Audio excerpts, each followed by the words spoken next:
How's it going, everybody? My name is Rinzler here, back again for another video, and welcome back to my Kids Backyard Wrestling Career series. And today we're going to be not talking about one individual wrestler. No, we're actually going to be talking about a stable of wrestlers known as the Renegades, and their overarching invasion storyline is what took precedence throughout the majority of Season 3, and they played a big role in the company's growing success during that time period. So without further ado, let's discuss the Renegades. Of course, I can't talk about the Renegades without first talking about their leader, CJ.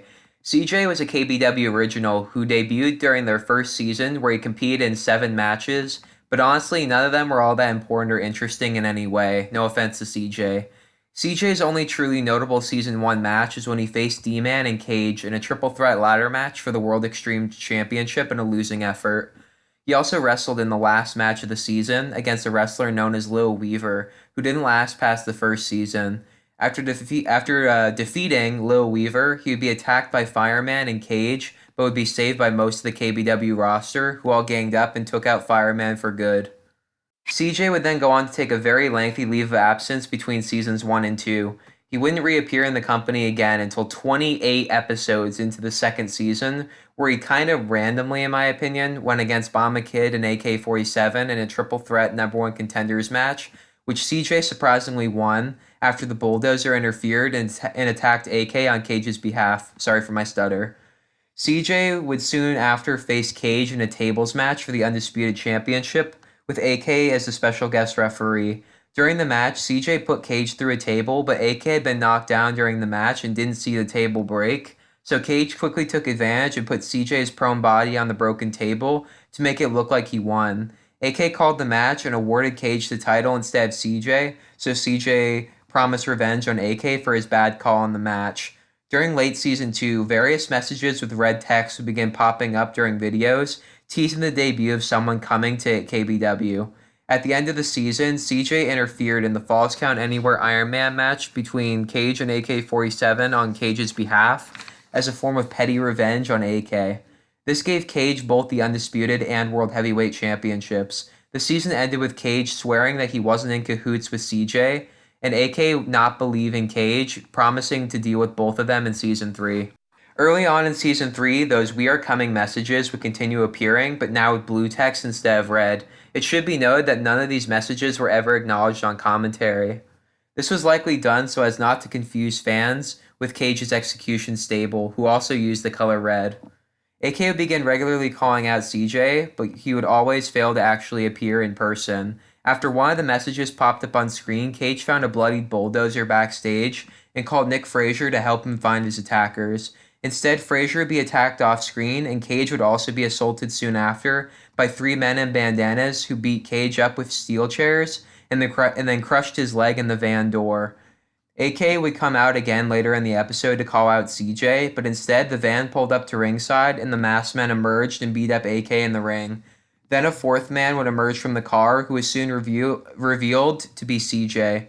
The other masked men were identified as being 2 new wrestlers named Double T and TW, while the third was AK's ever-brief protege, Dynamite. After CJ unmasked himself, they would all hit AK with various finishing moves, including a team move that would later be called the Renegade Drop.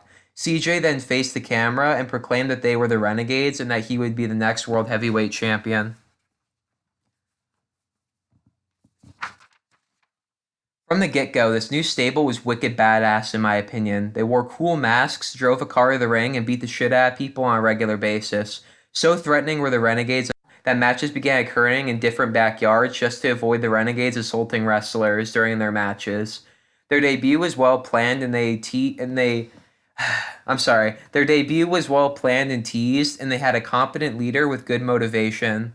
They used the Renegades of Funk by Rage Against the Machine as their theme and came off being totally in control of everything.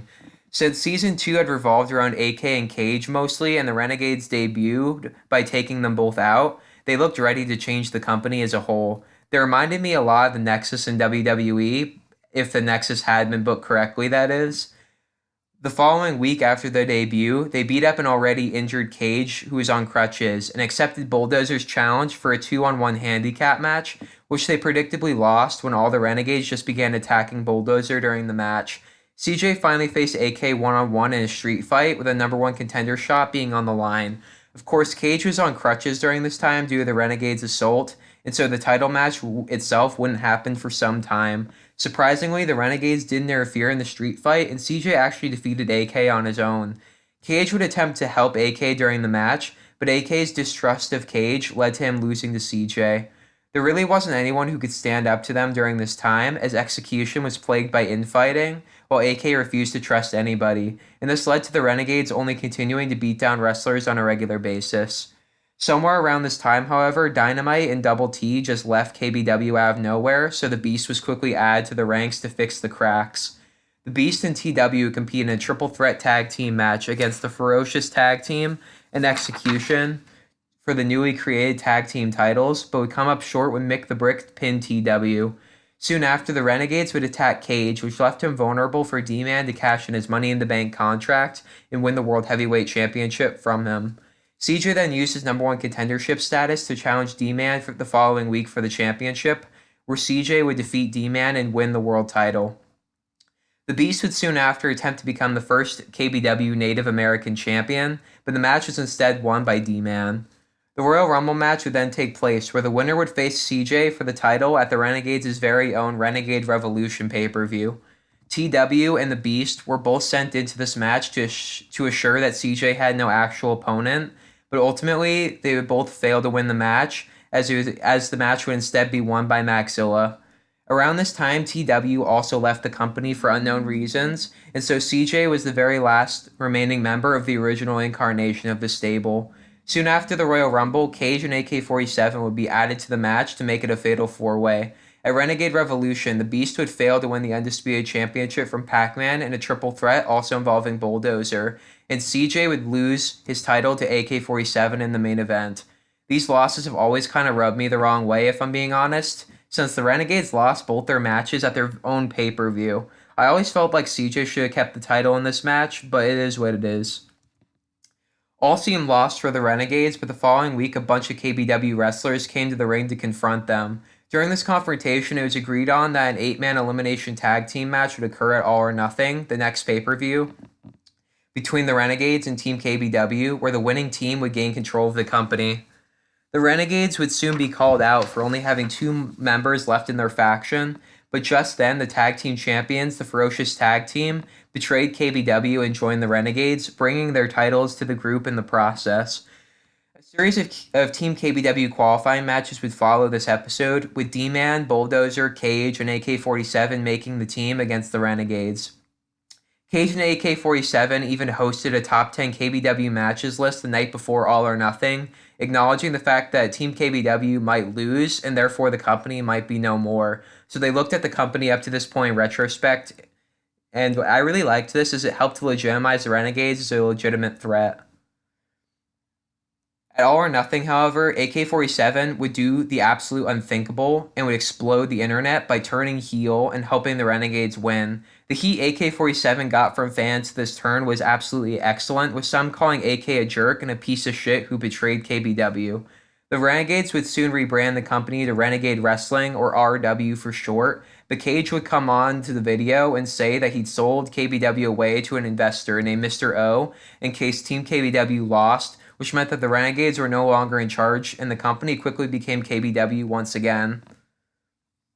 Soon after this, CJ left KBW for unknown reasons. With AK being the leader now, I guess if he was gonna leave, then that was the best time to do it, but it still sucked to see the former leader, world champion, and a KBW veteran like CJ just leave the company with little to no fanfare. The Beast would soon defeat D-Man for the Native American Championship, officially bringing every title in KBW besides the Undisputed title into the group. Mr. O would then create a tag team called the Enforcement, consisting of his henchmen Pitbull and the Great Dane Weaver, to keep the Renegades from going rogue in the company. At Blood, Sweat, and Tears, the Renegades would lose pretty much everything. The Ferocious Tag Team lost their straps to the Bomba Kid and Pac-Man in a TLC match, while the Beast lost his Native American title to Hazard. Only AK managed to walk out with his title still intact, defeating Cage and the Bulldozer in a triple threat match. Season 4 pretty much marked the death of the Renegades. While Season 3 had centered around the Renegade Invasion storyline, KBW is now coming closer to its end, and the Renegades became a bit irrelevant during this time. Well, AK-47 did an admirable job as leader of the group, and they still occasionally would beat up wrestlers together. AK inadvertently overshadowed everybody else in the group. CJ kept the group feeling fresh and new, like a rebellion, while AK kind of felt more like a boss with some henchmen instead of an actual leader.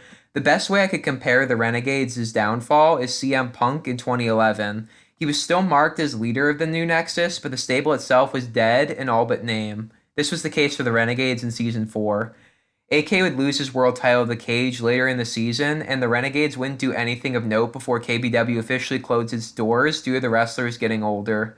AK returned to KBW in 2017 through his open challenge matches, but he was now a babyface, and the Renegades weren't even mentioned again. It's a damn shame to see such a great new badass faction that got a lot of people into the company dying such a slow death, but honestly, the group had already done everything that it could do. They won all the titles and followed up on all their promises. They always looked threatening even in defeat, and they legitimized CJ as a main eventer. My only gripe is that the faction seemed to constantly change members early on, which kind of got confusing and annoying, and CJ's World Heavyweight title run abso-fucking-lutely should have been far longer than it was.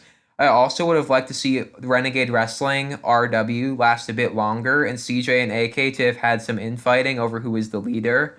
But alas, the Renegades still had a very successful run in the company and were one of my favorite stables of all time.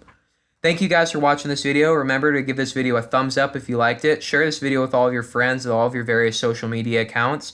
Let me know in the comments down below what you liked and didn't like about this video. I apologize for my stuttering. This is not my first time trying to do this video, so my throat's getting a little bit sore. And I will see all you dudes and chicks in the next video.